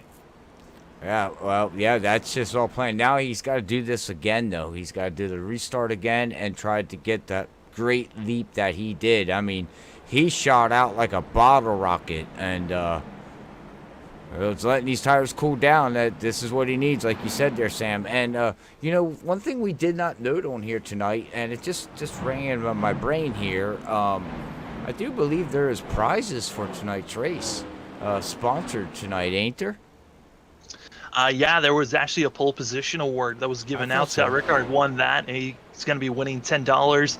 And there's also other prizes that these drivers are racing for that were undisclosed to the Discord and the drivers, but will be offered to the drivers after the race is concluded. So these guys are excited. If you're running well, I think for some of these guys might be thinking about, hey, if I have 0 incident points, that could be a reward.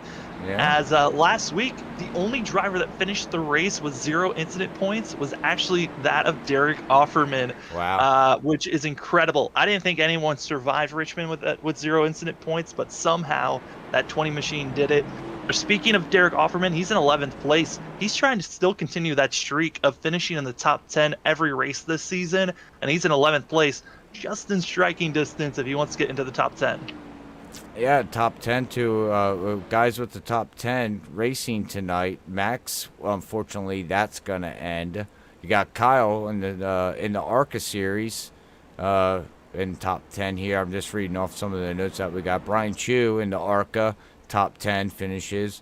And we got Brian Lynch here in the ARCA series with the top 10. Am I reading that right? Or no? Yeah, those were the drivers that finished in the top 10 throughout these last 2 seasons coming into today's race. So trying to continue out those streaks of finishing in the top 10 here tonight. Unfortunately, Max won't, Brian won't, and Brian won't. The Brian won't. They tried. They tried their best. Hey, well, yeah. They tried. Hey. They tried. Hey, if they're giving out, prizes at the end of tonight's race, is there a drawing that we can put in, Sam? Hint, hint, League Advents? Did we get anything for, I don't know, for something? I think that we should get a reward if somehow next week goes somehow caution free or less than 20 cautions. Next week, it is a destruction derby weekend that we're trying to mentally prepare for. Martinsville, 200 laps next week. We saw how Richmond went. We're hoping that we get a better race than Richmond next week. But as the Freaky Fast, we've seen those races at Martinsville. You can get anywhere from 20 cautions to 30 cautions with 200 laps. Oh, you're killing me, man. I'm going to have dinner delivered from DoorDash. DoorDash is great. I had to delete DoorDash because I was using it too much. Oh, that's not good. Hey, how you doing, Cody? Thanks for tuning in, bud. Good run. He was running in Underdog Racing League last night, Sam, in the 84. Had an up and down night there at Daytona as their shootout for their season opener. He didn't have a good race. I mean, he tried, but it is what it is. But he's gearing up for a season opener next week with Underdog Racing League. Yeah, I mean, those Daytona races, they're a crapshoot. You really don't know what's going to happen to those wild cards. But hey, I mean, I think the goal is whenever you get to these mile-and-a-half races or any of the oval races, is how do you attack those those. But yeah, Cody, coming next week, Martinsville, we're gonna be. I'm gonna get all my notes set up for any situation if we're here sitting for a little bit longer. But for here tonight, it is going to be a fun shootout. As up front, still Kyle McCoy and Wade. Wade's deciding to go to the inside. That's going to be giving that of Nick Holland the better shot, because if McCoy doesn't get going, Ricard's going to be stuck on the outside again, and he stalled out when Trey Jackson didn't get going, losing multiple positions. We'll see if a similar thing happens here.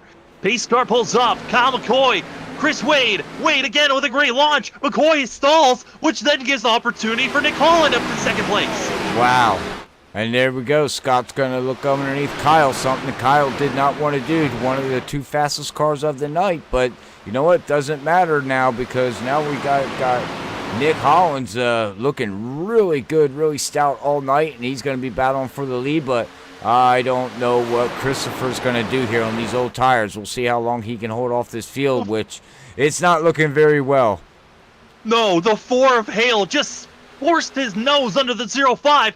Putting Scott Rickard, he's losing positions for the most dominant car. Now back to 5th. Up front, Nick Holland. He's trying to set himself up for the lead, as the Wade really is just a sitting duck. The longer this run goes on, you know the 53 is going to lose pace. Here comes the 68. He hasn't even shown that he's had the pace to win tonight. He's been sitting in 4th all night long. Now to the lead. Here comes Nick Holland. He's drifting up slowly, which is giving space. Here comes McCoy coming off of turn 4. Oh, this is not over. We got the top 5s coming. Here comes Aaron, too, in that 4.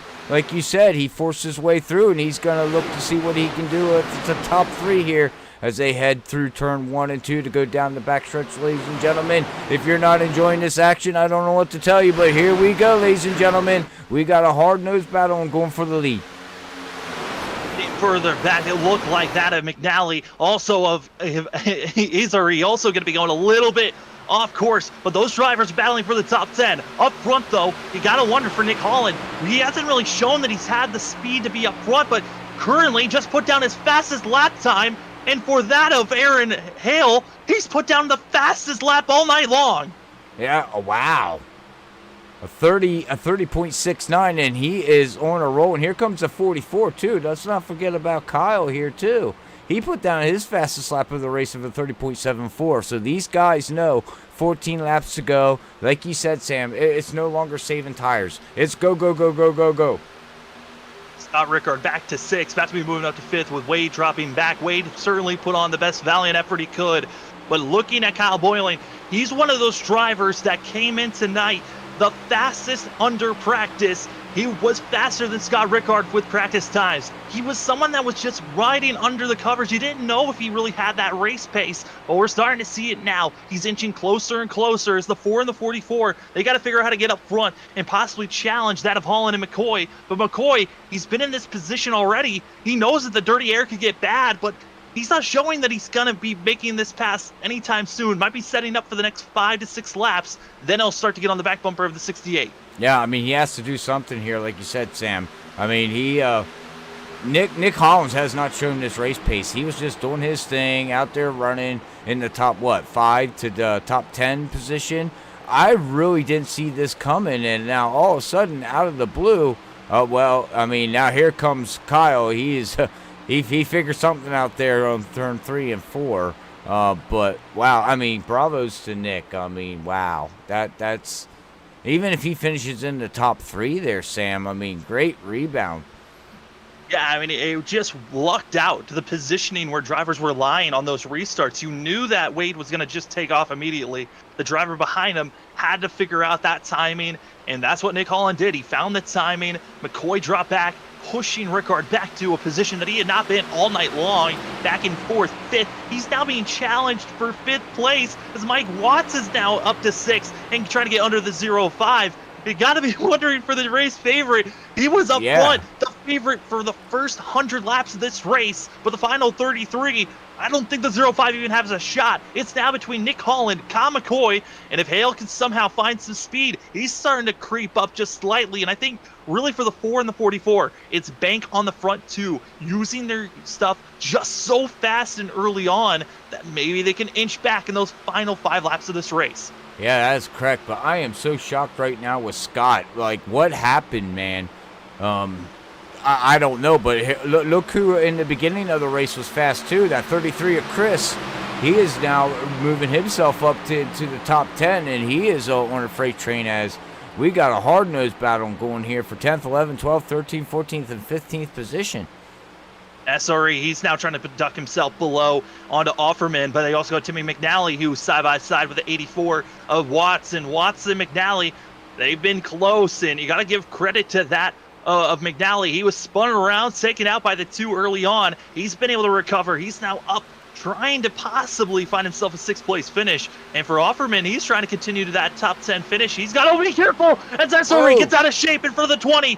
As these guys are so jam-packed that they are really just a pack of sardines. One little shift as McNally into the wall. 3 wide through the front stretch.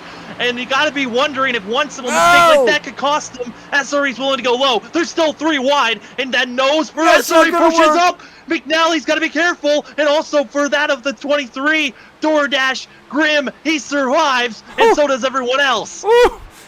Everybody take a deep breath. Deep breath. Ooh. Oh my God, Sam. Holland, he's still up front. McCoy, he's within 2/10, and he's slowly chipping away. And I'm also looking at the pace of the drivers behind him. The 4 and the 44, I touched on it. The final 5 laps, that's when they're going to make their pounds. They're closing up our top 4, almost all within a half a second of one another.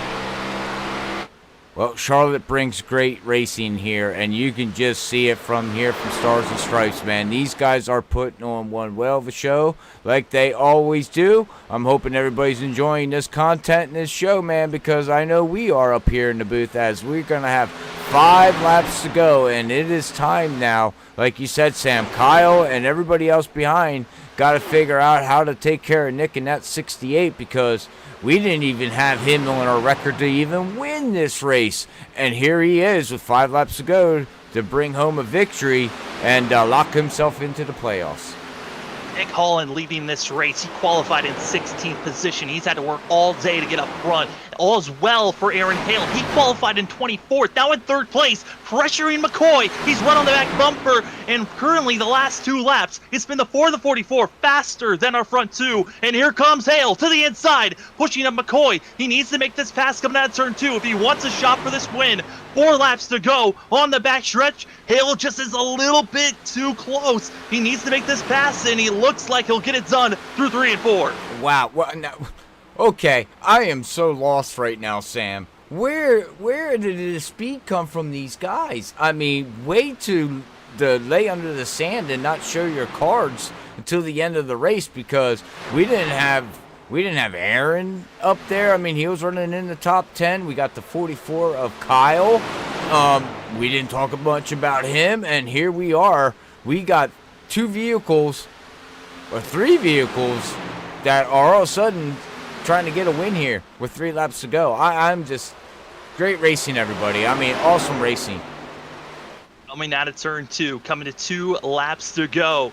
And Holland's got to be worried. Hale, he's got to back off. Wait, he's got to try to make the pass here on the white flag. And if he's going to make it done, he's got to pressure coming on the entry of turn 1 this next lap. It's all about the setup right now for the 4. He's got to get the better run. He's got to stay right on the back bumper. And when they come out of turn 4, he might shoot it down low. Here comes Hale as they're entering turns 3 and 4. Coming out of 4 to the white flag. Here is Charlotte. We thought it was all Scott Rickard, but he's back in 6th. Struggling to get a top 5 finish, as it's going to be Nick Holland, Hale, our top 2, who we thought maybe never even had a shot. They were back 5th or further back, and in these last couple of laps, it's now between the 68 and the 4. As they coming out of turn 2, it just doesn't look like Hale's got a shot. He got a good run, though, as they enter turn 2 into turn number 3. Well, here we come into 3, final lap. If he's going to do anything, Sammy's got to do it now, and he doesn't look like he's going to be able to. Congratulations to Nick in that 68 for bringing it home and getting his first victory and locking himself into the playoffs. Playoffs now for the 68, Nick Holland, who we had seen, we touched on it early on. He had the speed. He had so much speed at times that we thought it was going to be done. But drivers wrecking coming across the line in the middle of the field as Nate Lynch literally came tossing and turning across the line for the 25. He went from possibly a top 10 finish to then we had a complete just malfunction of cars. Watts, Essery, and also Offerman all came wrecking out of turn number 4. And for some, they didn't cross the line until they were flipping across it. Yeah, my data's showing a lot of cars offline right now, off track. So, yeah, I don't know where he's going to finish at, but wow. Yeah, I mean, if we want to, we know who won. It was Nick Holland, clean racing. But Watts and Essery made contact coming out of turn 4. These guys were battling for the top 10 finish, and they came. Nate Lynch had probably the wildest finish because he had to go end over end across the line after heavy contact from drivers coming out of turn 4. But 68 burns it down. Robert, I don't even know what to do after that. I'm lost, ladies and gentlemen. Honestly, I didn't see this coming. Honestly, I thought Scott in that 05 just dominated the race, Sam, all night. He had a 2nd to 2 to 3. The biggest lead that he had was like a 3-second lead over the whole field. And unfortunately, yellows sometimes. You know, yellows breathe yellows, but yellows also can ruin your race. And something happened with Scott Rickards there. That car either got loose, got tight on him, dirty air, whatever it was, he could not figure it out. So unfortunately for him, I mean, he's gonna bring it home. Where did he wind up finishing at? He finished back in 6th place for Wow. that 05 machine. He got passed by Dylan Grimm, and yeah, I mean, wild racing as the 68 gets to burn it down. Whew, we'll catch our breath. We'll be back. We'll talk to our top 3, Nick Holland, Aaron Hale, and Kyle McCoy in just a few moments.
Aim across, sparks flying for the middle of the pack, but up front, it was great racing action with the unknowns coming up front. Nick Holland getting the win, Aaron Hale in second, Kyle McCoy in third.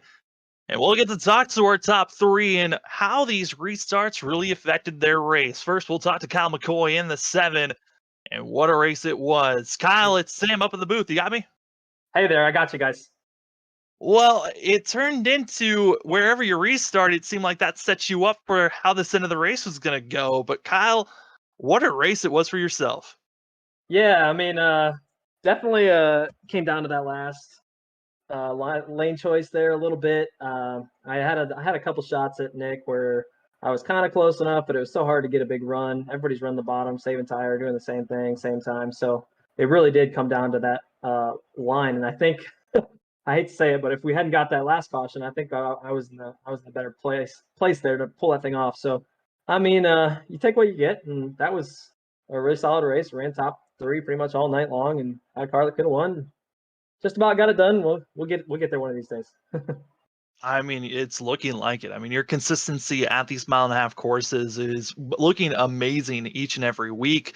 You kind of have that sense that a win is coming for yourself, but here tonight, how frustrating was it running behind Scott for so long and then finding yourself in a similar situation late in this race?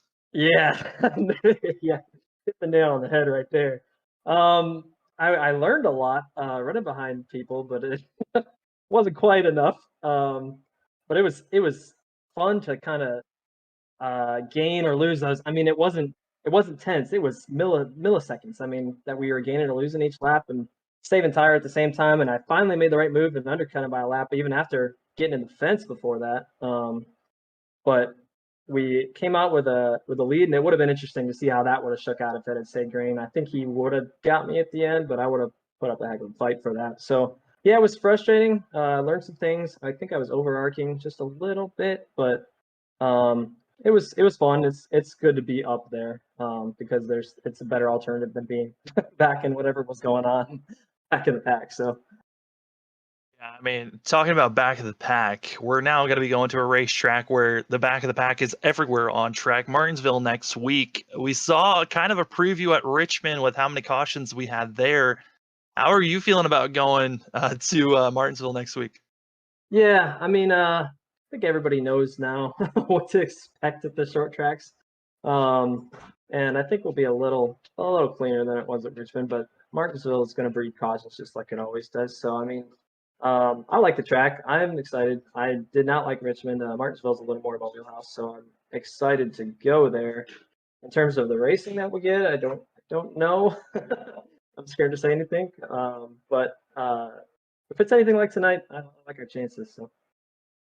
I mean, great run for yourself, Kyle. I know you wanted the win, coming up just slightly short, but an awesome run on your part. We know the win is coming for sure. And before we let you go, the floor is yours for any shout-outs.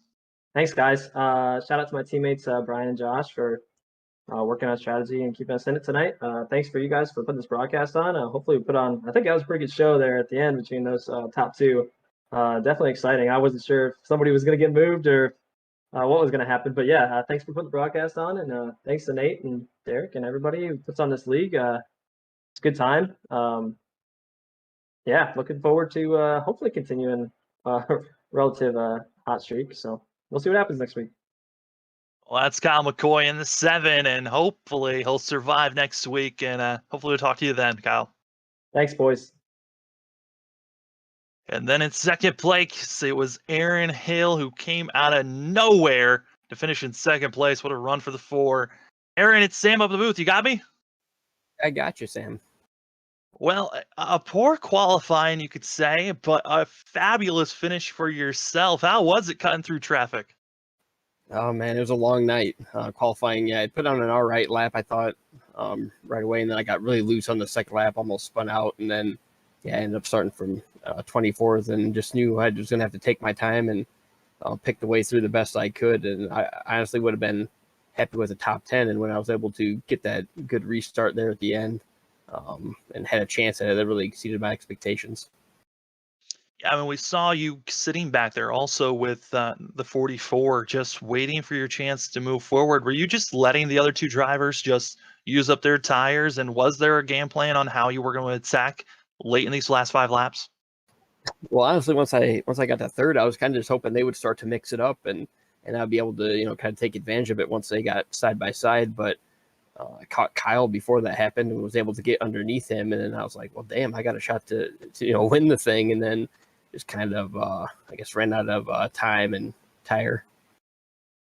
Certainly it was a great showing on your part. I mean, we've been seeing that you had that race pace each and every week. And it was exciting to see you up front late in this thing. Aaron, I know we got coming up, we got Martinsville, Pocono, Dover, and Phoenix. Those are the next 4 races. Are any of those kind of favorites for you that you're feeling a little bit comfortable that you might get a win there? Or you kind of just feeling like, hey, let's just be consistent each and every race? I'm really looking forward to Dover. That's a really fun track, and I do quite well there. So hopefully we can get a good finish there. Martinsville next week is just going to be trying to survive again, and hopefully we can get top 10 finish, top 15. I'd be happy with that. Well, Aaron, before we let you go, the floor is yours for any shout-outs. Yeah, well, first I just want to thank my wife for allowing me to carve up some time here on Thursday nights, come down to the basement and have fun with you guys. Everybody at Revolution Motorsports, really great group of guys to work with. Jason, Max had some trouble nights. They weren't able to get the full race in, but Paul was there all night. And then just everyone in the league throwing up some practice sessions during the week, and everything Nate does for the league. It's a great group of guys to race with every Thursday night. Well, Aaron, congratulations on a 2nd place finish, and good luck next week at Martinsville. Thanks, man. Hope to talk to you again soon. And from the 4 to a guy that kind of was up there in the top 5 all race, but really wasn't a contender to win in our eyes, but showed up late. And that's going to be Nick Holland. And Nick, what a run there. You were running in the top 5 for most of this race. You had to work your way up there. But once you were up in the top 5, it seemed like you kind of just found your spot until those late cautions came in. Yeah, that's my plan was to just try to get a solid top 5 and bounce back from last week's Richmond race. But I definitely did not have the fastest car, but everything fell into place and was able to come out to win. I mean, Nick, it just seems like you've had some decent pace where you should be having a lot more top 5s, top 10s this season. You only got 1 top 5 and top 10 so far this season. Do you feel like this could be a shift in your luck and momentum? Because with this win, it locks you into the playoffs. Yeah, definitely. I'm definitely hoping so, because it definitely didn't start great, but going forward, hopefully I can be a little more cautious and not as aggressive as I was, and just get some solid finishes. Now, Nick, we saw that really it was all about the positioning on how drivers were with the 53 being on those older tires and taking off almost immediately. How was it, though, once you finally found yourself in the lead, knowing that you had hungry drivers behind you? How were you trying to defend that lead position? Yeah, it was quite uncomfortable. I was basically just trying to just run my line and hold a decent pace, and then just try to be kind of as wide as possible. And defend without taking anybody out, but didn't need to. Gave Aaron a little shimmy down the back stretch, which kind of seemed like it threw him out of his line. But yeah, it was uncomfortable, but glad to get the win and move on into the playoffs. Yeah, came into tonight 25th in points. Looked like it was going to be a long season if you didn't get this win, but you got it done. Congratulations on your win, and the floor is yours for any shout-outs. Yeah, I'm going to give a shout-out to I had some buddies in a Xbox party cheering me on throughout the race, and give a shout-out to them. Give a shout-out to you guys for you put on a great broadcast, and yeah, you guys got it on iRacing.com, so that's awesome. And shout out to Nate and everybody that puts the league on. That is your race winner here tonight, Nick Holland. Congratulations on your win, and good luck on trying to survive next week, and congratulations on making the playoffs. Thank you, sir. Well, that was an incredible way to finish out this race. That kind of looked like it was all the 0-5 Scott Rickard. We thought maybe he was just going to dominate once again, but it just did not work out that way, as we're now going to be looking at our final results Our top 10, Nick Holland, Aaron Hale, as well as Kyle McCoy, your top 3, with Kyle Boylan in 4th, and Dylan Grimm going to be your 5th place finisher, the 23. Out of nowhere, DoorDash able to get 5th place, with Scott Rickard falling back to 6th. And then chaos happened here from 7th on back, coming across the line.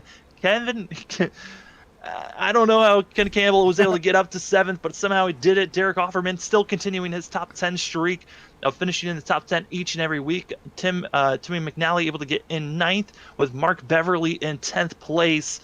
But then it just was absolute chaos. Mike Watts went back to 16th. Nate Lynch fell back to 18th as well. Just a lot of drivers outside of our top 10 that felt like they had a top 10 car that just could not finish up there, Robert. Yeah, I mean, looking through the rest of the field here as unofficial results, like you said here, Sam, you got Chris there in the 33, all the way back in 20th. He was up there running pretty strong. Christopher Wade was leading the race at the end of the race. He's going to round out in the 14th position as we look through the rest of the field here, ladies and gentlemen. And that's about the names that are pointing out for me right now here as we see what happened here in the back runner. But wow, I mean, I really don't know what to say here, Sam. I did not see Nick. I honestly, we said it during the broadcast as they were racing. I didn't see Aaron or Nick even talk about him through both of them guys through basically the whole race. We talked about him here and there, but you know, it doesn't matter what you do at the beginning of the race. It doesn't matter what you do at the middle of the race. It all matters at the end of the race. And them guys played the strategy just right. And guess what? Hollins gets the victory, locks himself into the playoffs. So congratulations to him on that, man. But any final thoughts or words that you want to say here, Sam, before we get ready to head off here at Charlotte Motor Speedway?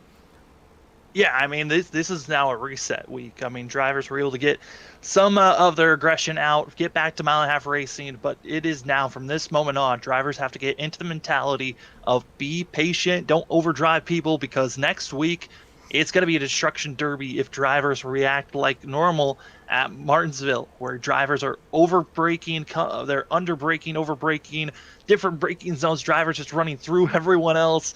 It is going to be madness next week, but for some other drivers, if you are outside of that top 12 in points, you got to be worried. You might be thinking about a win to get in situation, because out of 5 races, we have had 4 different winners. And if that consistency carries on, who knows? We could be seeing 8 different winners in the positions of pointing your way in.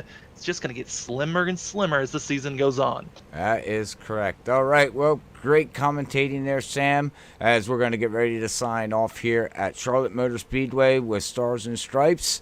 If you're coming back and you're watching this race here, thank you for coming back, all the drivers, and watching the recap of tonight's race here. And if you don't mind, if this is the first time or you haven't did it, and you're watching it on your TV, that's awesome, watching in 1440p on your TV. But grab your phone or your iPhone and make sure you go to Freaky Fast Broadcasting and hit that like button on this stream. And also, if it's the first time and you haven't done it yet, we do much appreciate it.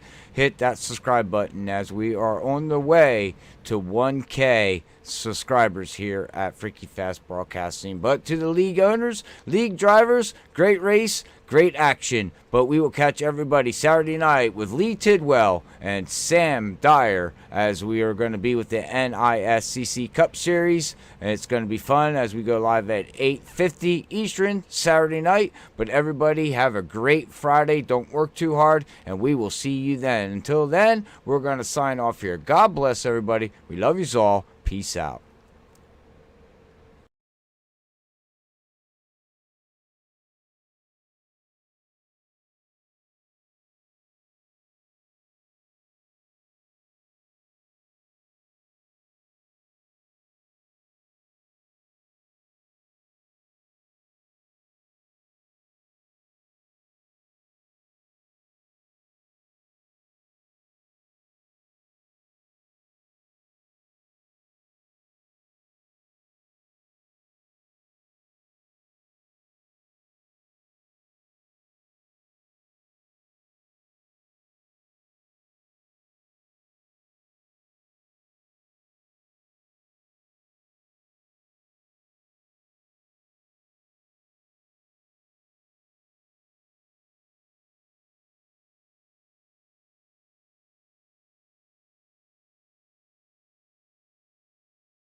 What you think about when you're born into a fire? Let them burn it out. Sell them to the richest buyer. They wanna let the world decay. They tell us lies and fade away, fade away. We feel betrayed. We were raised to lose the race. Wake at the back of the pack, kill it anyway. Listen up now, because we're never dropping out. Beat the odds, beat the big house. Our brains are bigger than the doubt. We've been thinking for ourselves, never let the truth fade away. This is bigger than ourselves, we won't let the world burn away.